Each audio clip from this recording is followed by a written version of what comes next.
Hi, you guys. Welcome to Audrey's reading area. Alexa, what time is it? The time is 5 p.m. Alexa, what time is Audrey's reading area?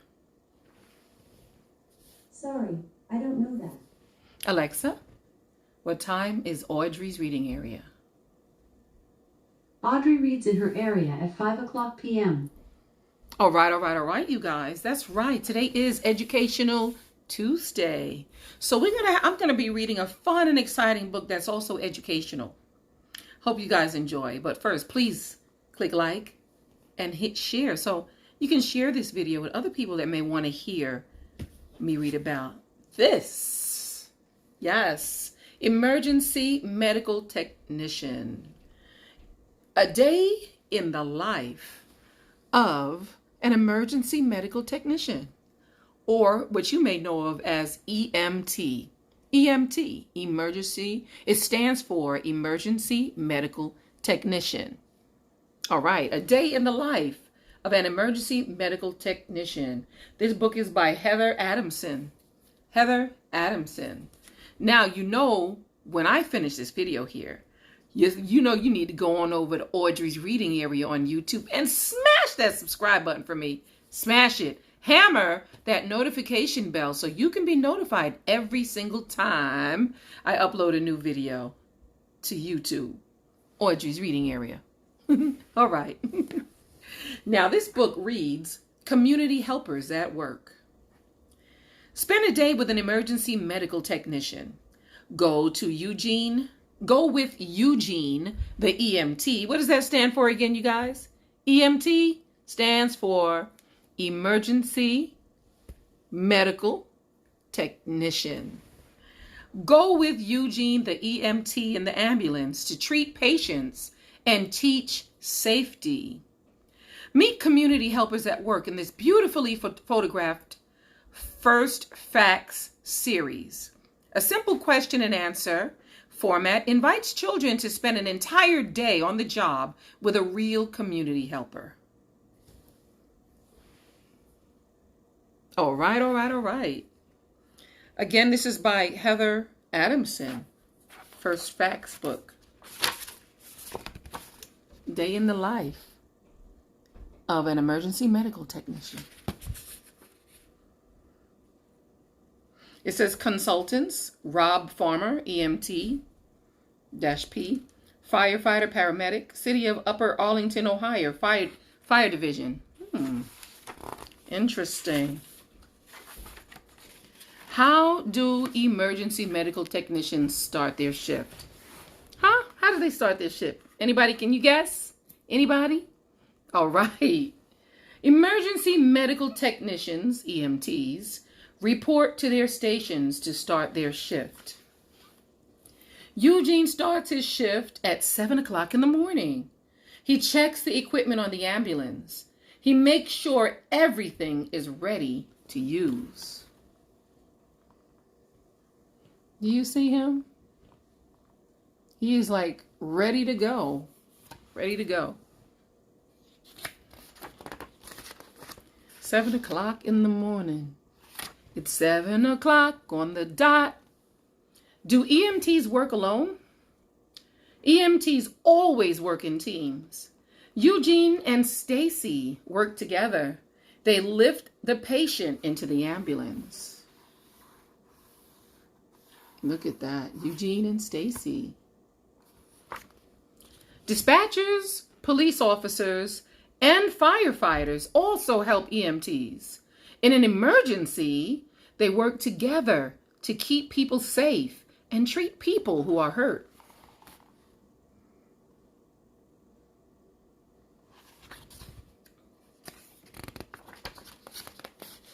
What do EMTs wear?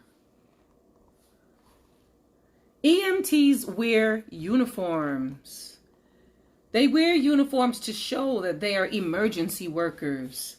Their pants have many pockets, and that's because they need them to hold supplies. Eugene wears gloves to treat a cut. Gloves help stop the spread of germs. Look at this. Aww. What do EMTs do when they are not helping patients? EMTs do many things when they are not treating patients. They learn about new equipment. Sometimes they rest and eat at the station. Today, Eugene and Stacy teach children how to ride bikes and play safely. Wow, nice.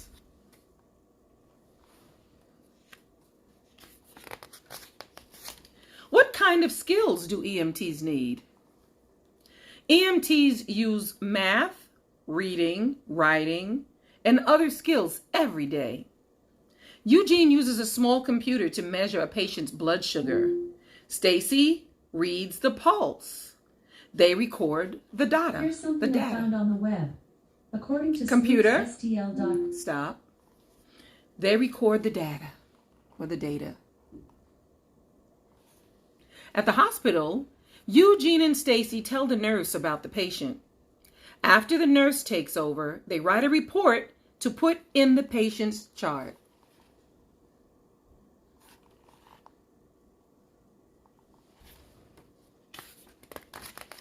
What tools do EMTs use? EMTs use many tools.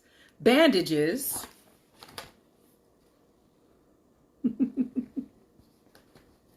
Bandages cover cuts and scrapes. Splints hold bones in place. Eugene puts a collar around the patient's neck. Then he straps her on a backboard. It keeps her spine safe. Stacy squeezes air from a bag into the patient's lungs to help her breathe.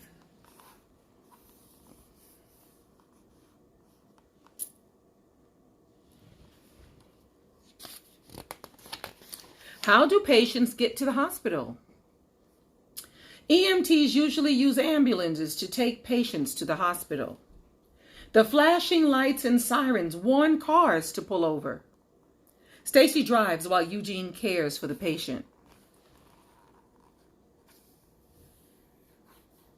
He's inside the back of the ambulance. That's what it looks like with all those things.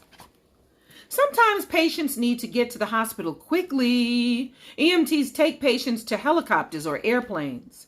The patients are flown to the hospital sometimes. Look at that. In that helicopter. How exciting would that be?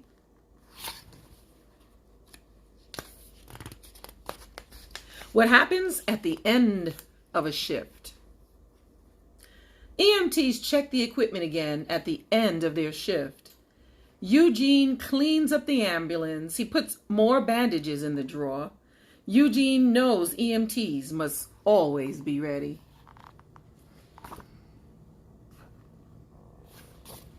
Must always be ready for whatever emergency will occur. Amazing but true.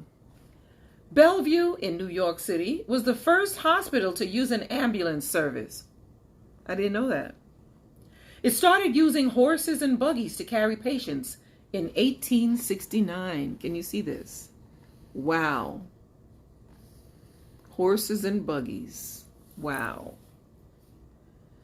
Equipment photo diagram. So you have the lights on the ambulance. You have the back door. We have the cot that you use to put people on and transport them. You have the kit. The defibrillator. Defibrillator. That's this thing here. That's the thing you rub together. You turn it on, you rub it together, and you put it on the patient. It shocks their heart to wake them back up if their heart stops. A defibrillator shocks a patient's heart so it beats regularly. Gloves. Got to have gloves. Supplies. Got all sorts of supplies inside the ambulance. You have the stethoscope. The stethoscope, the thing that goes around their neck. They put it in their ears and they listen to your heartbeat. Door. Cab. That's where the driver sits. Yes. Now you are familiar with an EMT. We have a glossary. Glossary, as you know, a glossary is in the back of a book. It gives you the definitions of words that were used in the book. So an ambulance. It's a vehicle that takes sick or hurt people to a hospital. The chart. It's facts kept about a patient's health. So the chart keeps facts about the patient's health. Data. Information or facts, the data. Dispatcher. The dispatcher is a person who answers 911 calls and assigns rescue workers. Emergency. A sudden or dangerous event. That's an emergency. When it's sudden and it's dangerous. Germs. Small living things that cause diseases. Germs. Pulse. Who knows what the pulse is? You can take it here on your neck. I feel mine. Or you can take it on your wrist. Right. The pulse, the steady beat of the heart. And you can hear. Yeah. Shift. A set amount of time to work. Mostly regular people work 8-hour shifts, but EMTs probably work a little bit more. Technician. Someone who can work with equipment and tools. Interesting. Wow, the end. By Heather Adamson. A day in the life of an emergency medical technician. Now, wasn't this a great book? Taught you guys a lot. It says trauma emergency in the background. Trauma emergency. A day in the life of an emergency medical technician, EMT. Wow, I am so glad I came across that book to read to you guys. We should all know a little bit about this. And it's okay if you want to go take a CPR class, because sometimes we need to do CPR before they get here, because they might be stuck in traffic or anything can happen. And in the meantime, if we know CPR, we can save a person. I don't know if you guys know this, but July 6th, that just passed, made 3 years since I actually saved a little 2-year-old boy. He should be 5 now. Well, I went to the pool, and it was a 2-year-old and an 8-year-old playing, and the 8-year-old was playing with her friends, but she turned around and saw her brother, 2 years old, just floating in the pool. The mom was somewhere on the side, not paying attention, but she pulled him out, put him on his side, and she ran and got her mother. The mother came back and was just doing like this on the kid's belly. So I ran up and I kind of moved her out the way. She didn't speak any English, so the 8-year-old translated for me. And I started doing chest compressions. And long story short, he started turning blue and everything. And probably after about 3 minutes, 3 long minutes, I just kept saying, Lord, please don't let this kid die on me. Please don't let him die on me. And he just was unconscious. But anyway, I was able to bring him back. I brought him back. First, I saw like water. He was laying on his back. A little bit of water drained down his mouth. And then eventually, maybe 30 seconds later, he get one cough. And I said, oh, he's trying. And I just kept pumping. And then he eventually started coughing. He started coughing and just screaming, crying. And it was the best sound ever. The best sound ever when I heard this young boy crying. And I brought him back. And I thank God that I was there to save this young boy. But anyway, that's a good reason why you can learn CPR. Take a CPR class. So sorry. This thing keeps flipping my phone. I guess I'll hold it. Take a CPR class and learn CPR like I did, and you might be able to save somebody's life. So go ahead and do it. Don't be afraid. Do it. It is a good thing. But that's what the EMT workers do. But sometimes you may need to help out and save a life before they get here. Sometimes it may take a long time. So I say that to say, thank you so much. Thanks so much for being here, listening to me read fun and exciting and educational books like this here at Audrey's Reading Area. Don't forget YouTube, Audrey's Reading Area. Smash that subscribe button for me. All right, all right, all right. Thank you, thank you, thank you. And I will see you soon. Right? Tomorrow, I will be live. Right? L. I know y'all know it by now. So I'm trying to mess y'all up. See if y'all know it. Come on. Do it with me, you guys. Is this the L? Is this the L? I. V. What's the E, guys? E. All right. L-I-V-E. Spells live. And I'll be here live at 5 tomorrow. Tomorrow.